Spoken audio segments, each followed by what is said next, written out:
You're listening to Civic Media. You can tune into any of our live shows on any radio station across the state with the Civic Media app. Find us in your phone's app store and listen anytime, anywhere.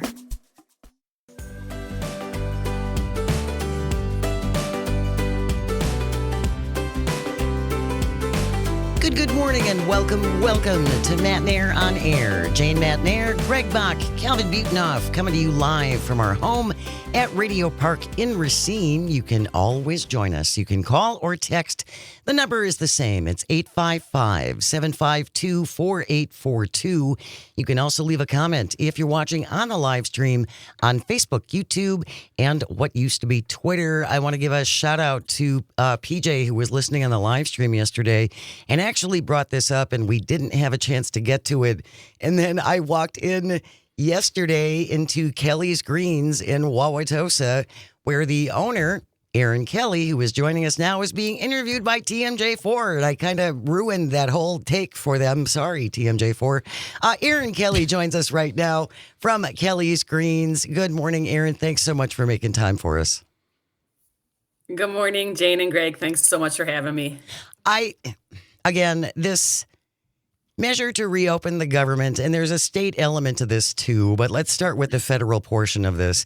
In the measure to reopen the government, this includes something that is going to crush your business and many businesses like this around Wisconsin. And again, you own Kelly's Greens in Wauwatosa. What do you sell there?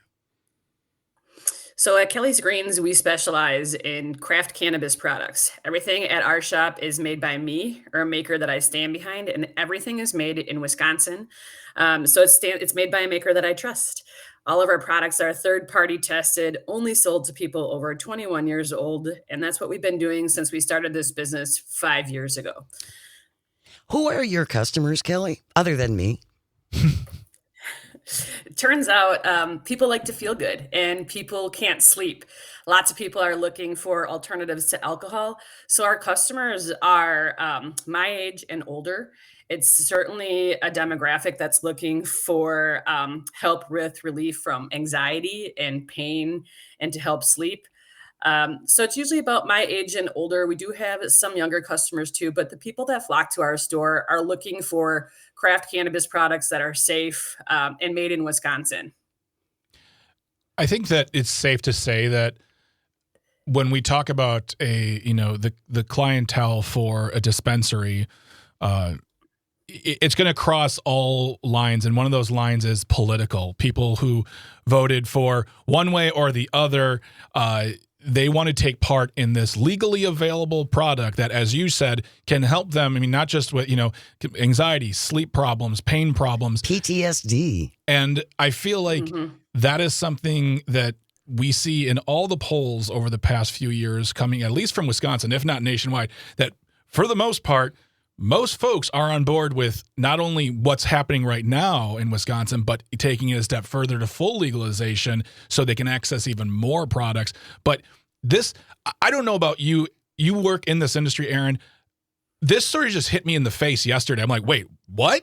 Where does this come from? And why? And when we were talking about it briefly yesterday, I'm like, I have no idea what's going on. Can you tell us what's happening at the legislative level with regard to this closing the loophole, as they call it? Yes, they call it closing the loophole. I call it the law. So what happened is essentially in 2018, Mitch McConnell penned a bill that essentially legalized CBD on a federal basis. And the bill included language that anything derived from the hemp plant, as long as it doesn't exceed the dry weight of THC by 0.3%, it's also legal. And that's what happens when you have people at the table that write bills that don't understand cannabis. They essentially legalized THC from the hemp plant. And when you think about THC from the hemp plant and the THC from the marijuana plant, they're 100% the same. So what's happened is fast forward. So that became law in 2018. The industry began to boom because just like you said, people here in Wisconsin and across this country demand safe and legal tested cannabis options. They want it. They've spoken. But we're just not making any progress with the feds. So what happened is, my understanding is Mitch McConnell snuck some language into the budget bill at the last minute. Mitch McConnell was discussing shutting down the law with the Farm Bill back in August in the Agriculture Appropriations Committee, which seems appropriate. That's the bill where it was created. Right. It should be discussed and negotiated there. But instead of that happening, when Mitch McConnell got shut down by Rand Paul in August, somehow there must have been a plan for him to sneak this language into the budget bill. So it was snuck in at the last minute. And it's sad and gross. Here we are in a government shutdown, and we aren't able to get SNAP benefits and benefits that people need without prohibiting hemp in this country. And you said something very interesting in your interview with TMJ4, and we'll put that article in the show notes. Prohibition never works. And we have a 13-year example in this country from 1920 to 1933 where they made alcohol illegal, and weirdly, people didn't just stop drinking all of a sudden, and alcohol it made things worse. People are going to access these products whether it's legal or not. But really what they're going to do now is they're going to get in their car, they're going to drive to Illinois or to Michigan and give them their tax dollars. That's what's going to happen. And it's going to put someone like you completely out of business with, by the way, I must say, little regard or caring from certain state lawmakers, which we will talk about in a little bit. But that it has devastating effects on you and everyone in your industry. And it's sort of like, well, if we get rid of it, it'll be fine. It'll be gone. And that's how it works, right, Aaron? When they make it illegal, it just goes away. I mean, that's the biggest concern, right? So yes, it'll impact businesses, but it will have an impact on our community. Mm-hmm. People in our neighborhood have come to rely on these products and trust our products. And we are going to drive these perimenopausal women in my neighborhood that are relying on sleep gummies and CBD to buy drugs on the street. That's what we're talking about. It makes no sense. It really doesn't. And why would Mitch McConnell reverse himself on his own measure?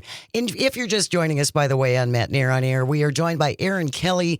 She owns Kelly's Greens Cannabis Boutique and Cafe in Wauwatosa. And we're talking about a hemp measure that was slipped into the bill to reopen the government, which will essentially put Erin and other outlets like her out of business.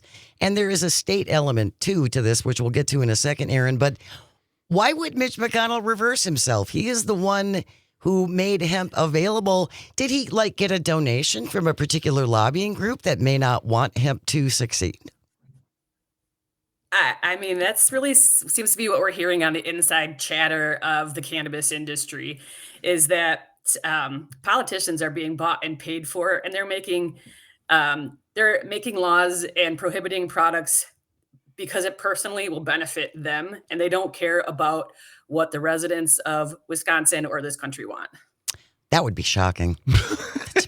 I mean, totally out of character for those individuals to flip-flop on because money. So, yeah. And I just also want to put forth, we talk about this a lot, and I'm sure that you hear this too, Aaron, from politicians who want to pat you on the back for being a small business owner because, Aaron, you are the backbone of this community, this society. But guess what? I got more money from this group, so too bad, so sad. Why don't you just start a regular coffee shop? I'm going to go do something else. It's going back to the callousness of it all, not even taking in consideration that in 2018, they allowed an entire industry to start, people to open businesses, and now they're just going to switch it and say, no, not a good idea. We're good. Right. The interview on TMJ4, the representative here right in the state of Wisconsin, who I just sat in front of in Madison last week, said, well, these business owners should have known. They should have known that they were going into this business that wasn't going to that was going to be a risk. And it's just, I challenge that. You put a law into order 7 years ago. And if this truly was a loophole, then it should have been fixed in 30 days, not 7 years. No kidding. So he had a problem with this 7 years ago and did nothing about it, and then waiting until all these businesses started, and now it's a problem. Ironically, Mitch McConnell penned the Farm Bill in 2018. 7 years later, it seems as though he's got some interest from bourbon companies that don't necessarily appreciate hemp-derived products being sold Yeah. across the country and watching alcohol profits decline. Well, So it begs the question, how involved are big alcohol and pharma here? Well, and that's the thing that has always baffled me. And we had Dan Schaefer, he's our political editor here at Civic Media, and he, when it comes to and this is a very side quest here, the notion of full legalization of marijuana, everyone always say that it's the Tavern League, and he called the Tavern League and they said, we actually don't lobby on that. But on behalf of what's happening right now, I don't know how and if they have any involvement, but it just seems ridiculous to me that, like, I know people who smoke weed. I know people who use products, get high, whether it's edibles or smoke weed. I know people who drink. That Venn diagram does cross. But the full legalization doesn't mean my friends will be like, well, I don't want beer anymore. I don't know. Aaron, is there any studies out there that you've seen that shows the decimation of the alcohol industry state by state that says when weed becomes legal, I mean, all the bars close. Everyone quit drinking. They just get on the marijuana and that's it. I mean, it seems like a really poor reason. I agree. A completely poor reason. And no, I haven't happened to see anything like that. But interestingly enough, this morning I just read an article that showed when states legalize marijuana, the percentage of young people using marijuana decreases.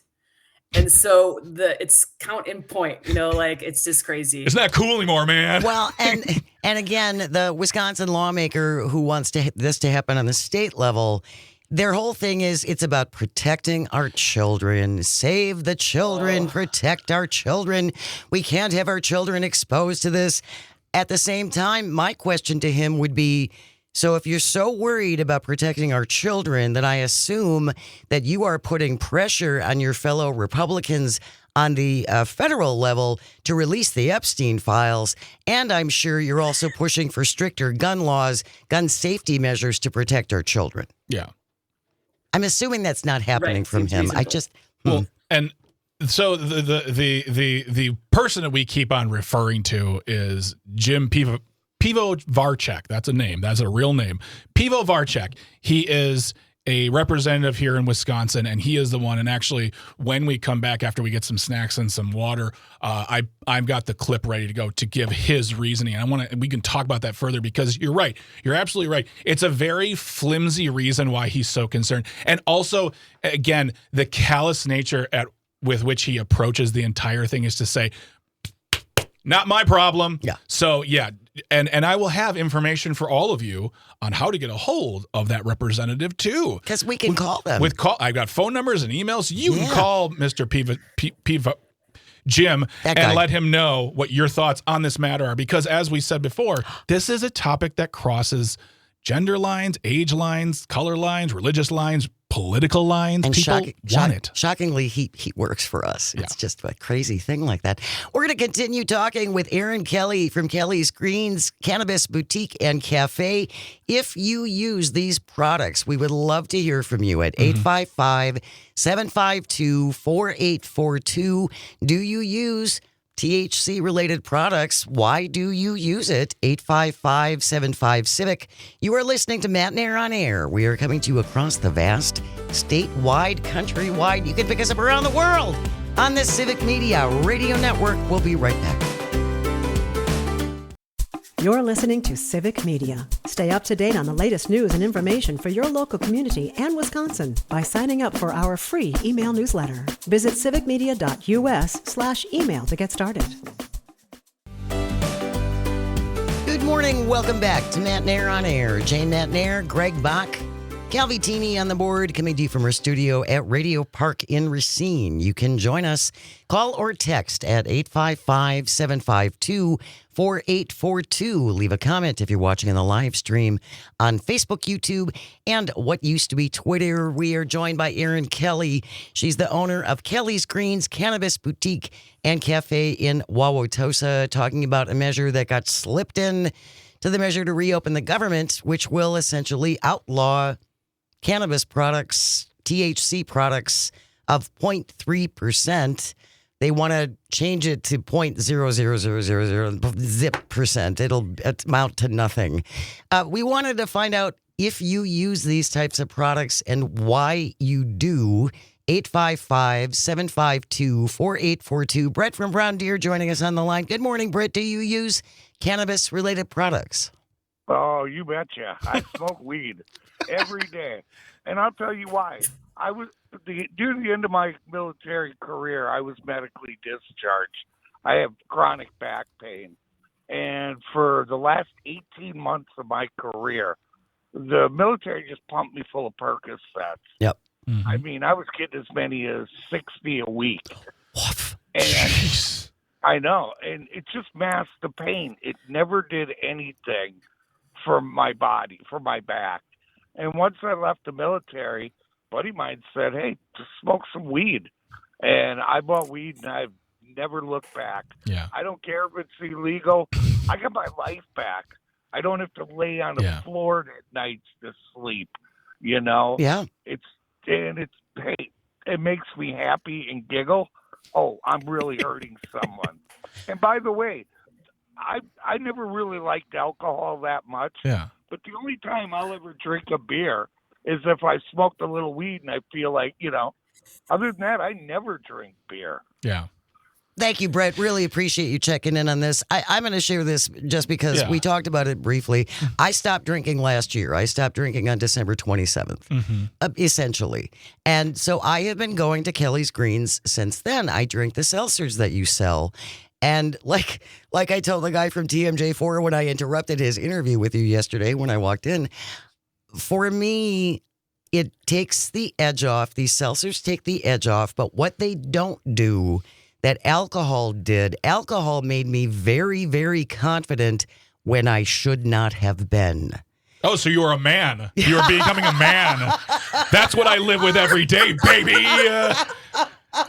Did I earn anything? No. But do I go for it? Absolutely. But that has been my experience. Again, it takes the edge off. It helps me relax, but I don't feel discombobulated. It doesn't make me feel, like it's a different sensation and it's less severe. And for me, it's less detrimental than alcohol. Yeah. You must hear Same that a thing for lot, me. Kelly. Or Aaron. I do. There is a massive population that is choosing less alcohol. I grew up in a time where if you weren't getting drunk and laying in a field as a teenager, what were you even doing? Yeah. Yes. Yeah. Yes. And now, the game has changed. People are waking up and realizing that alcohol certainly has a place. Don't get me wrong, but there are alternatives that can that you can still relax, have your shoulders come down, love yourself more, hate people less, and sleep good, and not wake up in the morning and feel awful. Like death. I pushed to the limits of some Irish American alcoholism for years, and now I choose solely cannabis products because it's better for my mental health, it's better for my anxiety, and it makes me feel good, and that's not a crime. And I want to go back and talk about, and we're not going to have time to play it, that's fine, but I want to talk about Representative Jim Pivovarchuk. I got it. Pivovarchuk. Nicely done. He is the representative of District 98, which is Hubertus, that area of Wisconsin. He has a bill right now that has to do with the definition of hemp. And in that interview that you did, they also hooked him in there talking about the fact that using that thing of the children. I want to go back to the children on this one. And the fact that it's accessible. But as we know, you have to be 21 years old to buy these products, like alcohol. And I think in Wisconsin, certain cigarettes, you have to be 21 and 18. Like they are absolutely regulated. And it's not like some 12-year-old walking into your shop and saying, give me a pack of this, and you're going to do that. He's trying to create this false scenario that that it's a reefer madness type of situation. Kids are running around with CBD products, getting high and running around Hart Park and Tosa. It's not the case. This is a regulated product like tobacco, like alcohol. And if he's that serious about this, then he should have the same sense of duty towards kids regarding all the other problems out there. And he doesn't. He's trying to scare us. Correct. I mean, if we really wanted to protect kids, we would keep hemp-derived products away from the Tavern League. Why would we pass a cannabis product to the Tavern League that has done a poor job of monitoring DUIs, has promoted underage drinking. If we really wanted to protect kids, we would keep cannabis safe from the Tavern League for their own gross profit. And I'm going to encourage you to go to our show notes today and give his office a call or send him an email. His number is 608-237-9198. I'll put that all in the show notes. Call his office. Tell him that if you use these products or if you support the access, that this is going to harm the people and our businesses. Not to mention job losses. We're not even going to have a chance to talk about that. The people you employ, Aaron, and there are outlets all over the state that are employing all kinds of Wisconsinites. Aaron Kelly owns Kelly's Greens Cannabis Boutique and Cafe in Wauwatosa. Thank you so much, Aaron, for joining us. Really, really appreciate it. Thank you so much for having me. Much appreciated. Take care. We have news coming up next. When we return, we'll talk all things sports with Milwaukee Journal Sentinel sports guru J.R. Radcliffe. That's all on the other side. Look for my hands in that Channel 4 piece, by the way. Look for her head. Hands in there. Her head's there, too. I brought my own bag. You're listening to Matt Nair on Air on the Civic Media Radio Network. Good morning and welcome back to Matt Nair on Air. Jane Matt Nair, Greg Bach, Calvinator on the board, coming to you from our studio at Radio Park in Racine. You can join us at 855-752-4842.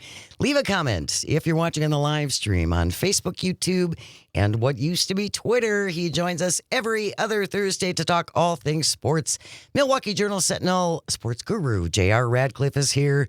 Yeah, it was not a good game for the Green Bay Packers. JR.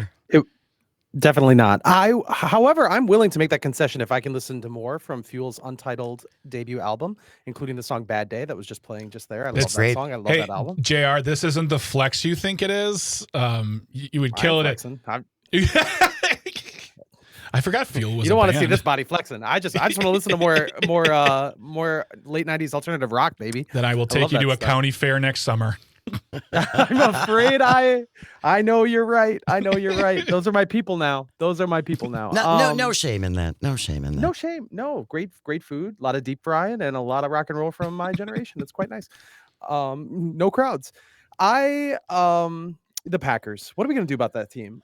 They are in a rut and unfortunately very much on the cusp of falling completely out of the playoff picture. You know, as we wake up today, they are the number 7 seed in the NFC. It was literally last week when they were number 1 in the NFC. Wow. But things are really tightly packed. They lost to Carolina. That was a pretty bad one. I think like in a grand scheme, you can understand a 1-score loss to the Philadelphia Eagles, the reigning Super Bowl champions, but the manner in which they did it, the pace with which they play, the inability to generate offense at all, despite another great performance from the defense. I mean, this is a trend now. They've had a lot of games where they just don't click offensively.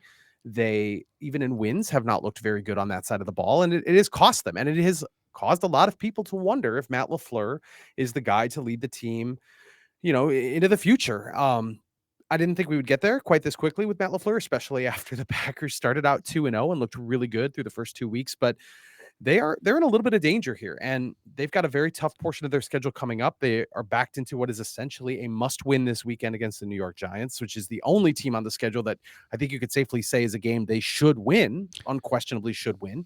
And without that, you know, if they lose this game, I think the calls for Matt LaFleur's job are going to get very, very loud. I think they're loud already.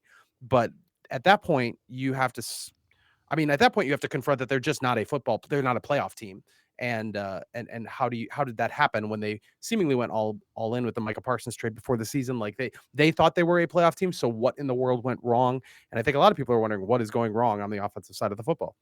And I'm looking at the schedule, and you know, between you and Paul Noonan, I'm looking at games here that the Browns and the Cowboys, and I feel like it was the Panthers as well, were all games that were said, well, they have this. This is just going to be an easy win, in the, you know, they should have the win. Therefore, and we look at losses and a tie.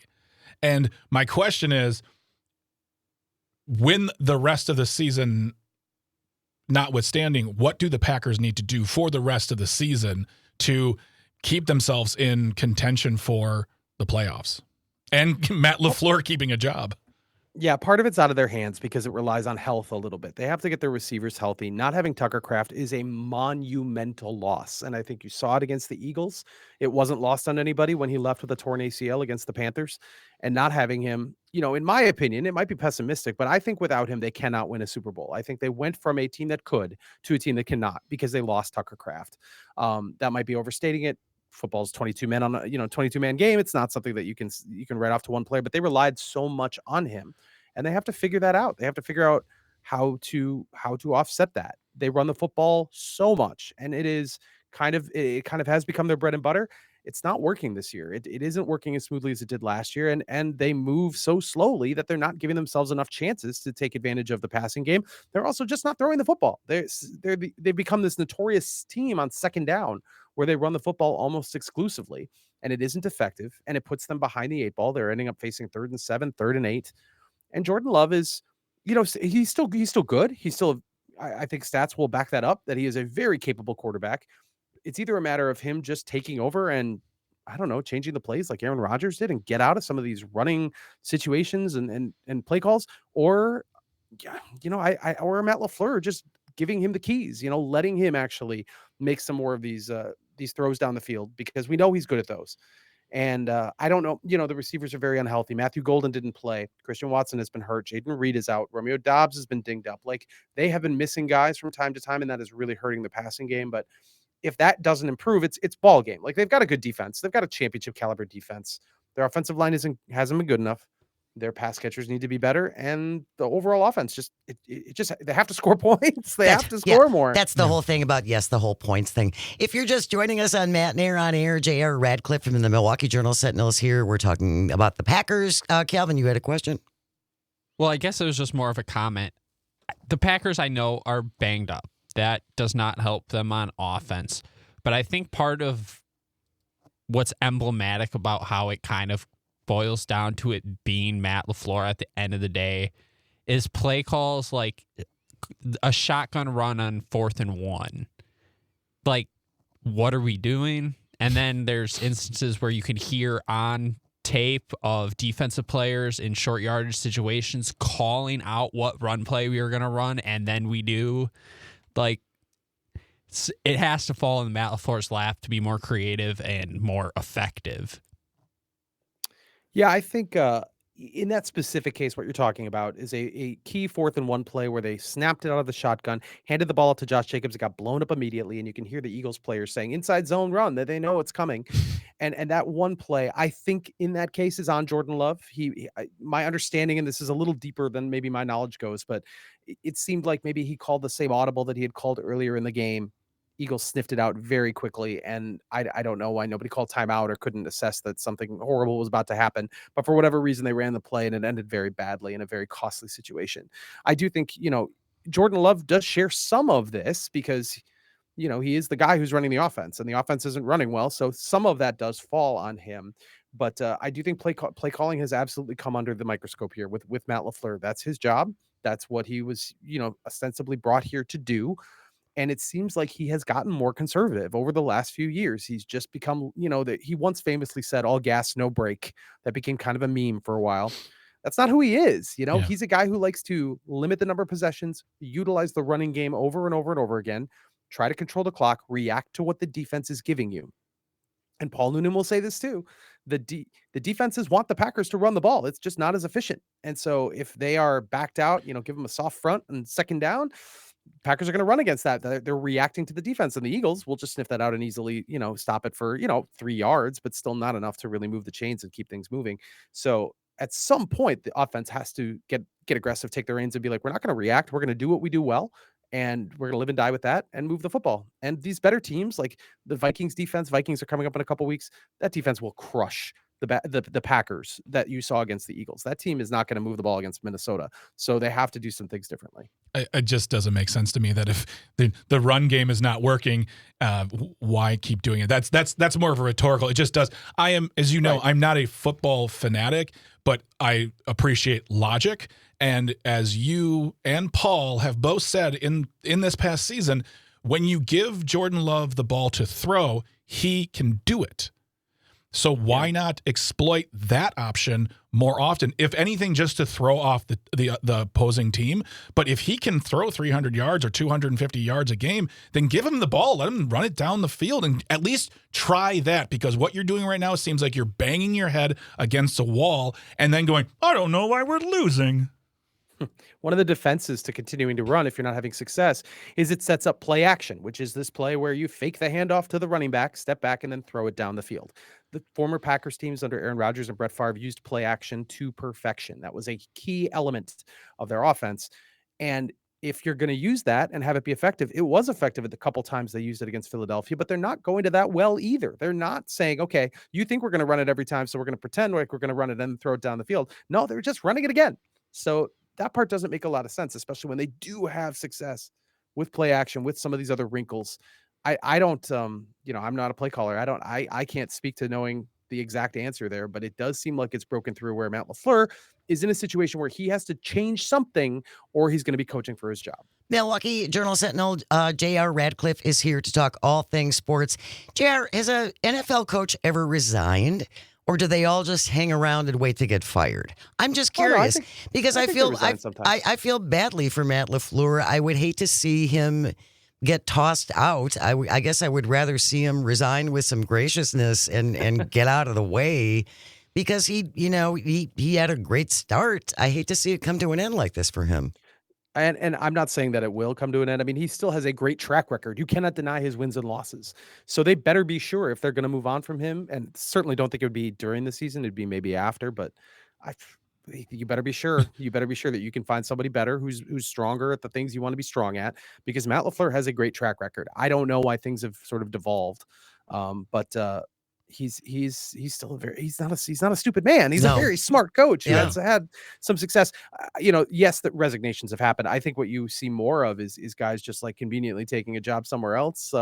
College money is more than it used to be. Maybe you'll see more NFL coaches, not saying this is LaFleur's situation, but maybe more NFL coaches will say, hey, the money is pretty good in college right now. Can do that. Maybe we just go that way and it's mutually beneficial for both sides. I can see that happening, but in the time we've got left, let's talk about the Bucks. Do you want to? Are you sure? Yikes. Do you want to play Bad Day by Fuel again? I like that. They're okay. They're in a major injury holding pattern right now. Giannis did not play on Wednesday night. They lost to the Charlotte Hornets, a team that is not very good, but does have Wisconsin Lutheran High School alumnus Con Knippel leading the way. So that's fun, I guess. They play the Hornets again tomorrow night. That will be at home. It will be an NBA Cup game. I fully expect Giannis will play, and it will be a very different looking game. And I bet the Bucks win handily. Right now, the Bucks are kind of treading water. They lost Kevin Porter in the first game of the season. Torian Prince is now out for an extended period of time. Giannis has missed a couple games. AJ Green left the game last night. They are struggling to stay healthy, and that's really, really killing them because they didn't have a lot of room for error anyway. They've got Giannis and kind of a bunch of guys that are supposedly, that are built to work with Giannis. Mm-hmm. So if those guys go out, it doesn't take long before you start seeing guys who are kind of at the end of the bench. And I think they're probably okay. I think they're fine, but they've lost a couple games and then barely got past Dallas Monday night when the Packers were struggling against the Eagles. Dallas is not a good team at all this year. They just fired their GM. So like barely winning is kind of akin to what you've seen. They're kind of just scratching by, barely getting through it. I think the Bucks are okay. They showed really well at the beginning of the season, and I think when they get healthy, they'll be pretty solid. But it's definitely not great all the way around for what you've seen from the Bucks. And I just want to say this real quick. Congratulations, Pat Murphy, 2 years in a row, NL Manager of the Year, Packet Pancakes. I wonder how he feels about. He'll be the pancake guy. I think forever. I think that broke a 1 year contain. I think he's the pancake guy now. Yes. I don't know if he knew that was going to be on his in his career obituary when he pulled those out of his back pocket. But that's where we're at. Congratulations to him, indeed. It's going to be with him now forever. You can follow J.R. Radcliffe in the Milwaukee Journal-Sentinel. He joins us every other Thursday to talk all things sports. Thanks so much, J.R. We'll see you in a couple. See you guys soon. Stay with us. When we return, we'll wrap up the show with This Shouldn't Be a Thing. Today, the All Aboard edition. You are listening to Matt Nair on Air. This is the Civic Media Radio Network. You're listening to Civic Media. Find the latest news, information, and archives of all your favorite shows on the Civic Media website, civicmedia.us. Good morning and welcome back to Matt Nair on Air. Jane Matt Nair, Greg Bach, Calvitini on the board, coming to you from our studio at Radio Park in Racine.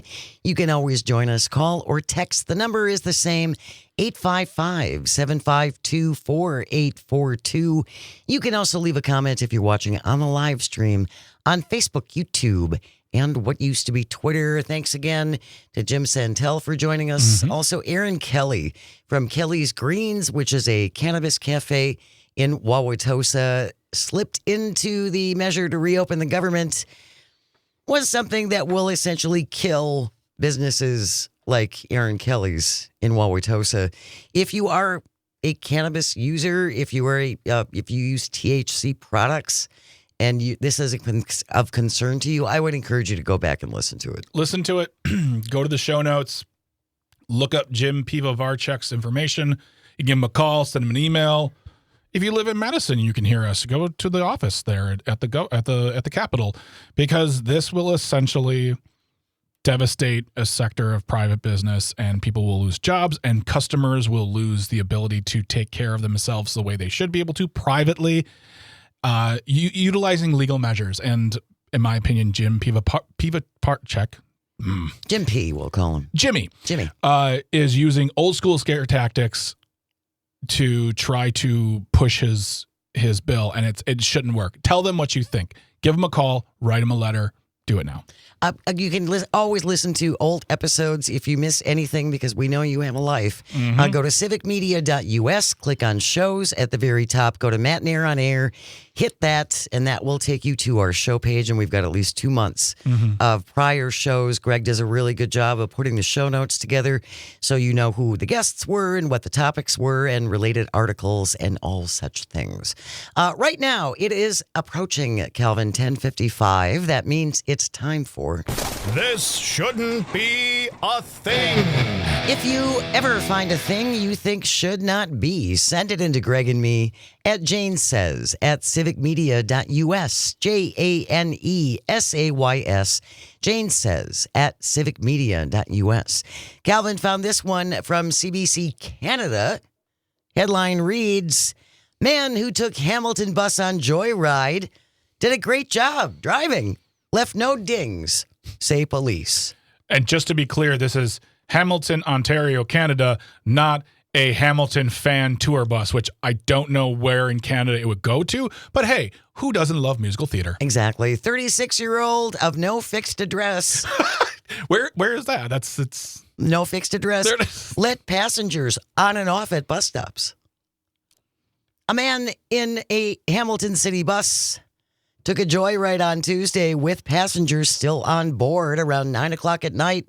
A bus driver had parked at the terminal. They take little breaks. Yeah. While he was gone on his break, a 36-year-old man boarded the bus, sat down in the driver's seat, and drove away. When asked for comment, the bus driver said he just yelled, "I got this route!" And he took off. The bus was an extra long, articulated bus. We've all seen those. They're huge. Terrifying. He did make several stops along the way, allowing passengers to get on and off at bus stops. At roughly any time, there were about 10 people on board the bus. Says police officer McKenna, there was not a ding on the bus. He did a great job. It's comical, but at the same time, it's serious. We're thankful no one was hurt. At first, some passengers didn't realize he wasn't actually a bus driver. Of course not. But when he started making some wrong turns, they started asking him questions about where he was going. One actually had to direct him back to get him on the right route.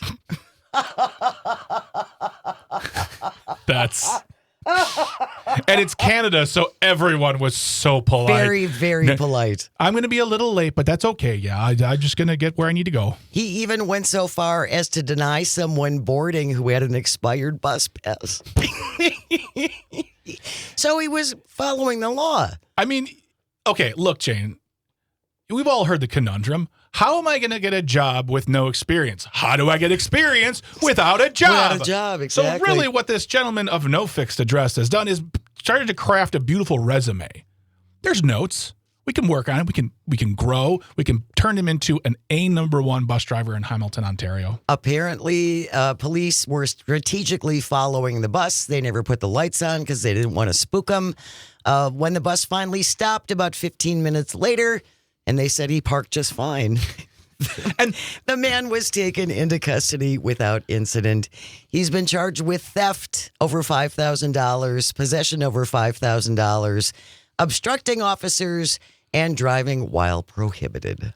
I love this story. I just kind of love it. I just love that he had no dings and he did a really good job and he parked it well. And usually you see those not in service or training buses. They're training on the regular bus to go from 0 to the extended with that the articulated big, bus, that accordion thing in the middle. That just oh my goodness! I mean, hire him today. He should be a bus driver. Apparently, that wraps up today's episode of This Shouldn't Be a Thing. Coming up tomorrow, Dan Schaefer will be here, Civic Media's political editor, also the creator of the Recombobulation Area, so I hope you can join us for that. Thank you, Greg and Calvin, and all of our engineers and everyone at Civic, because without you, nothing works. And thank you most of all for calling and texting and watching on the stream and for listening. It means the world. I hope you find some joy today and you get the chance to share it. Keep it right here. News coming up next, followed by Tom Hartman, Todd Alba, Maggie, Dawn, Pete Schwaba, Robert Pilot, and so much more right here on the Civic Media Radio Network. Have a great day. We'll see you tomorrow.